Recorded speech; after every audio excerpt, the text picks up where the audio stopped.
Hello, hello, je suis Rituel, bienvenue sur ma chaîne. Je suis très heureuse de vous retrouver encore pour cette nouvelle vidéo. Alors, si tu n'es pas encore abonné à la chaîne, surtout n'hésite pas, abonne-toi, active la petite cloche pour ne rien manquer de nos prochaines vidéos. Alors aujourd'hui j'aimerais te parler de la troisième vérité sur laquelle tu ne devrais jamais douter et c'est le retour de Jésus-Christ. Et si tu n'as pas regardé les deux précédentes vidéos, je te mets le lien dans la barre d'infos. Surtout n'hésite pas d'aller regarder cela et je crois que cela te bénira. Cette vérité doit être actuelle à chaque moment, à chaque minute de notre vie. C'est-à-dire que à chaque moment nous avons conscience du retour imminent de Christ. Et des fois on a l'impression à force de dormir, se réveiller, dormir, se réveiller et voir les années passer. On a à tort l'impression que le monde tel que on le connaît, pardon, est là pour rester éternellement. Mais non, le Seigneur Jésus-Christ revient et la Bible nous parle des signes qui vont précéder l'avènement du Fils de l'homme. Et ces signes sont déjà là. Et cela n'a pas commencé avec le Covid-19. Cela n'a pas commencé en 2020, mais cela a commencé déjà depuis plusieurs années. Car la Bible nous parle dans le livre de Actes des Apôtres. La Bible dit, dans les derniers jours, je répandrai de mon esprit sur toute chair. Sur toute chair. On voit aussi également le passage dans Joël 2. Et la Bible dit, vos fils et vos filles prophétiseront, vos vieillards auront des songes et vos jeunes gens des visions. Par des visions, je leur parlerai.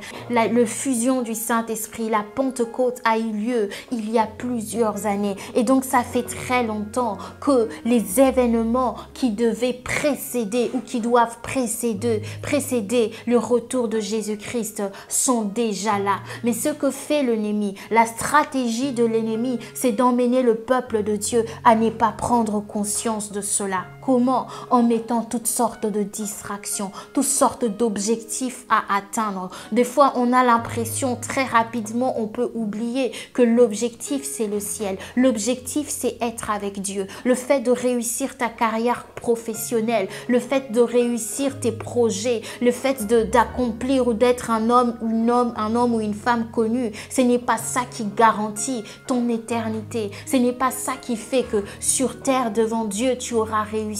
Mais c'est lorsque tu seras en train d'accomplir la volonté de Dieu sur ta vie, la volonté de Dieu dans ta vie. Alors ce que fait l'ennemi, c'est qu'on est tout le temps derrière un projet. Tu finis un projet maison, demain tu as un projet entreprise, demain tu as un projet enfant. On est tout le temps derrière quelque chose, en train de poursuivre quelque chose. Jamais ça s'arrête. Et deux fois tu peux te dire que si dès que je serai mariée, je serai plus en paix, je serai plus à l'aise, dès que j'aurai un travail. Mais tu te rendras compte que lorsque tu vas obtenir ces choses, lorsque tu vas recevoir ces choses, ces mêmes choses vont entraîner d'autres objectifs.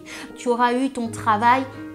Oui, tu auras signé ton contrat. Après, demain, tu vas rechercher une promotion. Tu vas commencer à t'inquiéter. Je veux une promotion, je veux ceci, je veux ce... Et tu vas être tout le temps derrière. On est tout le temps derrière des choses. Mais il arrive maintenant que l'on oublie d'avoir conscience que Dieu revient, que Jésus-Christ revient.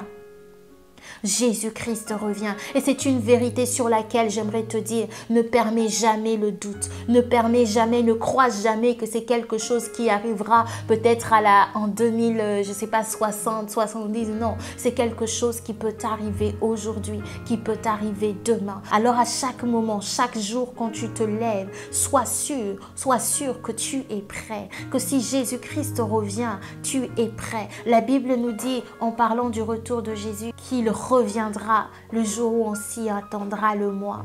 C'est-à-dire que ce ne sera pas un jour qu'on aurait pu penser, qu'on aurait pu imaginer qu'il reviendrait. Mais c'est ce jour-là que Dieu aura décidé de revenir et de revenir. Et si tu n'es pas prêt, si tu t'es dit que mon maître tarde, le retour de Jésus tarde, je veux vivre ma vie comme je la veux, je veux vivre ma vie comme je le sens. Laisse-moi te dire qu'il reviendra le jour où tu t'y attendras le moins. Et ça serait vraiment dommage que tu aies connu le Seigneur, que tu aies donné ta vie à Christ, mais parce que tu as manqué cette alerte, parce que tu as été trop attaché aux choses du monde, que tu puisses perdre complètement l'avantage, le privilège que tu avais et la connaissance que tu avais reçue du Seigneur. Et j'aimerais également te dire ceci, c'est que le retour de Jésus-Christ n'est pas simplement un fait, c'est une promesse. Il a promis qu'il reviendrait. Dans Habakkuk 2:3, je crois, je préfère qu'on puisse le lire. Donc c'est Habakkuk chapitre 2, à partir du verset 2. La Bible dit « Et l'Éternel me répondit, écris cette révélation et grave-la sur les tablettes, de sorte que chaque lecteur la lise couramment, car c'est une révélation qui porte sur un temps fixé. » C'est-à-dire Dieu connaît exactement le jour et l'heure de sa venue. Et il dit ensuite « Si l'Éternel paraît tarder, attends-le patiemment, car il vient sûrement. Il vient sûrement. Il vient sûrement. Alors laisse-moi te dire, ne permets jamais à l'ennemi de semer une quelconque once de doute, de distraction ou quoi que ce soit qui t'emmène à oublier que Jésus-Christ revient. Des fois, on peut se dire, quand on a nos projets, on se dit, on a l'impression que Dieu va attendre que nos projets se réalisent, que Dieu va attendre qu'on se soit marié, qu'on ait eu des enfants, qu'on ait fondé notre entreprise, qu'on ait eu je ne sais pas quoi pour revenir. Non, il y a un temps fixé et Jésus-Christ revient. La question est dans quel état est-ce qu'il te trouvera? Et j'aimerais qu'on puisse lire un dernier passage, c'est dans... Alors, j'aimerais qu'on puisse lire ce passage, c'est dans 2 Pierre 3:9. La Bible dit, le Seigneur n'est pas en retard dans l'accomplissement de sa promesse. Il n'est pas en retard, il n'a pas oublié, il n'a pas différé sa venue à cause du Covid. Sa venue est une promesse et il l'accomplira. Autant nous avons foi que toutes les promesses que Dieu a dites sur nos vies s'accompliront. Autant laisse-moi te rassurer que sa promesse de sa venue s'accomplira également. Pour terminer, j'aimerais lire rapidement Acte 1 à partir du verset 9. La Bible dit, après ces mots, ils virent s'élever dans les airs un ange. Et un ange le cacha, il parle de Jésus, à leur vue. Ils gardaient encore les yeux fixés au ciel pendant qu'ils s'éloignaient, quand 2 hommes vêtus de blanc se présentèrent devant eux et leur dirent, « Hommes de Galilée, pourquoi restez-vous ainsi à regarder le ciel? C'est Jésus qui a été enlevé au ciel.